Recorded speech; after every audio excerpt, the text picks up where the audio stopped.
আচ্ছা, নারী কিসে আটকায়? কেউ তো বলে মায়ায়, কেউ বলে ভালোবাসায়, আপনি কি বলবেন? মেহেদী হাসান হৃদয় বলে লোভে। আর যদি সিয়াম বলে? আমি তো অবশ্যই বলি যে নারী কিচ্ছুতে আটকায় না, নারী নিজের মতো এগিয়ে যায়। আপু কি মনে হয়? নারীকে আটকানো অসম্ভব। পা থাকলে নিজের মতো আগে যায়, বিসমিল্লাহ বলে হাঁটা দাও। আপু কি বলবেন? আপনি তো নারী। নেই যে ওরা দুজন তো বলেই দিল যে আপনার ব্যক্তিগত আটকানো মতামত? খুব কষ্ট, আসলে আটকানো কষ্ট, না হলে আরেকটা বরবাদের পর একটা রাক্ষস হতো না। রাক্ষসে কি বাংলা সিনেপ্রেমীরা আটকে যাচ্ছে ভাইয়া? ট্রেলার রিলিজ হওয়ার পরে আমরা দেখলাম আটকায় গেছে। তাই? এখন সিনেমা রিলিজের পরে তো দেখতেছি আটকায় গেছে না, আর শোটার কোনো সম্ভাবনাই নেই।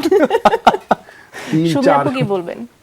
রাক্ষস দেখার পর আটকে তো মানে এমন ভাবে গেছে যে রাক্ষসই দেখতে ইচ্ছে করছে, আর শুধু রাক্ষস, সব জায়গায় রাক্ষসময় হয়ে চলছে সবাই। তাই সিয়াম ভাইয়া? এই যে এত বড় বড় গুণী মানুষজন যখন বলছেন তখন আমার তো মেনে নেওয়া ছাড়া কোনো উপায় নেই। নিজেকে রাক্ষস মনে হয়? কখনো না, কখনো না। কেন? আমার রাক্ষস মনে হয় না, কারণ হচ্ছে এটা একটা ক্যারেক্টার, এবং এটা এতটাই এক্সট্রিম একটা ক্যারেক্টার, এটা এমন, আমি বলবো যে এত অরা সম্পন্ন একটা ক্যারেক্টার। এটা মেহেদী হাসান হৃদয়ের ভিশন, তো সেই ভিশনকে ম্যাচ করা আমার জন্য খুব টাফ, কারণ in fact I am not that person in personal life, I am different.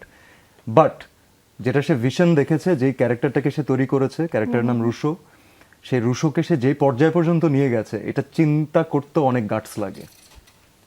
Sumi আপু, এমন বড় ক্যানভাসে রাক্ষস নির্মাণে আগ্রহী হলেন কেন? ওই যে নারী আটকে লোভে। তাই আমাকে এতটুকুই? আমাকে আমাকেই বলা হয়েছিল যে রাক্ষস এমন হবে, রাক্ষসের ভিজুয়াল এমন হবে, রাক্ষসের ক্যারেক্টারটা এমন হবে।